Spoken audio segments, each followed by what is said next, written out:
gini Pak, kita ini stunting kita mau turunkan, ya kan begitu. Angka kemiskinan kita mau turunkan, IPM kita mau naikkan.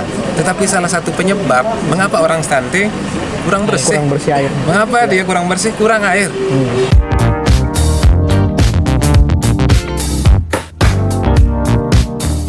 Alhamdulillah selalu ada hikmah di balik peristiwa pertemuan ini untuk merespon hasil sosialisasi di Kota Raja. Kami kan mencatat ada beberapa harapan masyarakat, ada beberapa ketidakjelasan informasi masyarakat. Akhirnya kita tindak lanjuti dengan mengundang semua pihak. Kita undang BWS. BWS ini kan tugasnya menjaga aliran sungai. Dialah yang memastikan supaya irigasi itu cukup. Lalu BPPT, nah Spam Selatan ini kan menjadi wilayah kerjanya itu BPPT, Balai Prasarana Pemukiman Wilayah. Lalu kita undang juga semua kepala desa, karena di Sikur ini kan termasuk daerah yang dilalui. Misalnya ada kekagetan, woi pipanya besar katanya, 16 in.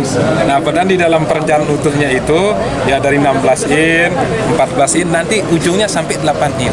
Ada kekagetan orang, ya kalau pipa 16 in, terus setiap hari dong habis air irigasi ini. Tadi dijelaskan oleh perencana. Ini pipa ini besarnya pipa seperti ini, tapi tidak semua air ini mengalir seperti itu karena di ujungnya kan hanya ada 8 in. Tadi ada istilah jangan sampai ada kelelahan air. Air itu akan bagus kalau di hulunya besar, kecil, menengah lalu kecil. Jadi sebenarnya di ujungnya hanya 8 in. Tapi karena Sikur ini wilayah tengah, wajar masyarakat itu kaget. Saya saja baru mendengar informasi seperti itu.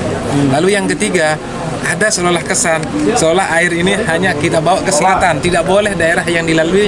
Tadi sudah dijelaskan kapasitas SR-nya ini, kapasitas rumah tangganya ini bisa sampai 75.000 rumah tangga. Artinya apa? Bisa dilewati juga. Misalnya warga kita di Sikur, Sikur Barat, Semaya, Sakra, Keruak, ya mau daftar PDM bisa dilayani. Saya ibaratkan ini adalah kalau listrik itu jaringan induk. Kan tidak mungkin ada istilahnya kilometer di rumah kalau di depannya tidak ada jaringan induk. Jadi kita hari ini alhamdulillah mindset kita berubah.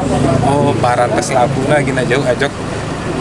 Nah, lalu kita berbicara juga, nah ada yang mengatakan harapan kompensasi, kami jelas mengatakan tidak ada kompensasi karena ini adalah program pemerintah. Dari mana kita dapat? Bapak terima saja, saya bilang kalau pelanggan PDM kita banyak, kalau dampak wisata kita hidup, saya katakan kalau ada turis nanti betul di selatan ini menginap dia membayar 10 juta, pasti 1 jutaan itu masuk ke Pemda, saya katakan. Uang itu pasti kita putar juga untuk semua masyarakat di Lombok Timur. Jadi sekali lagi ini tidak benar investor, ini pemerintah sehingga tidak ada kompensasi. Tetapi yang kita perkuat adalah sebelum misalnya pelaksana itu masuk ke desa untuk menggali pipa itu dipermaklumkan. Berarti mata air tetap digunakan sesuai. Nah, tadi ada perbedaan. Misalnya data yang dipegang oleh salah satu BPD di Kota Raja, kan sudah ada 205 liter per detik ini Pak Sekda yang dibawa ke selatan. Kalau nambah 100 liter per detik lagi, dong 300 liter per detik air kita ini ke selatan. Tadi dijawab oleh Direktur PDAM, ternyata yang sudah ada itu hanya 70 liter per detik. Nah, artinya kalau sekarang kita membawa 100 liter per detik, masih di bawah toleransi angka yang diketahui oleh saudara-saudara kita di Kota Raja. Nah ini kan soal komunikasi. Nah tetapi saya juga tidak langsung percaya. Saya tugaskanlah Direktur PDAM, Kadis PU bersama tokoh kita BPD di Kota Raja itu, mari kita lihat bersama. Itulah yang akan kita kerjakan hari Jumat, hari Sabtu sampai hari Minggu. Senin insya Allah kita mulai lagi. Yang perlu dipertegas tadi adalah tidak semua sekian liter air itu akan dibawa semuanya ke selatan, tetapi aliran daerah aliran itu juga akan menerima. Itu perlu dipertegas Pak Sekda agar tidak menjadi satu bias di masyarakat bahwa semua airnya diambil. Itu seperti apa Pak Sekda? Baik, sekarang ini Pak, angka kecukupan air minum kita itu 60%. Dengan adanya Spam Selatan ini kita berharap angkanya itu 80-80%. Dan yang kekurangan air ini bukan saja di Jeroaru, sebenarnya ada di daerah Sikur, ada di Sakra, ada di Keruak, barulah ke Jeroaru. Nah, kan ini kita bangun jaringan induk. Otomatis kita bisa naving nanti airnya kalau ada jaringan induknya. Jadi misalnya besok warga Sikur, sekarang mungkin tidak bisa dilayani oleh PDAM karena sumber airnya tidak ada. Nah kalau itu sudah ada, maka itu kan bisa di-typing. Jadi sekali lagi saya mendengar apa yang disampaikan oleh perencana bahwa tidak semua air ini berujungnya hanya dibawa kayak perantara semua. Semua 86 kecamatan yang dilalui ini juga akan bisa menikmati tetapi melalui pelanggan PDAM. Karena bangunan ini kan diserahkan ke Pemda.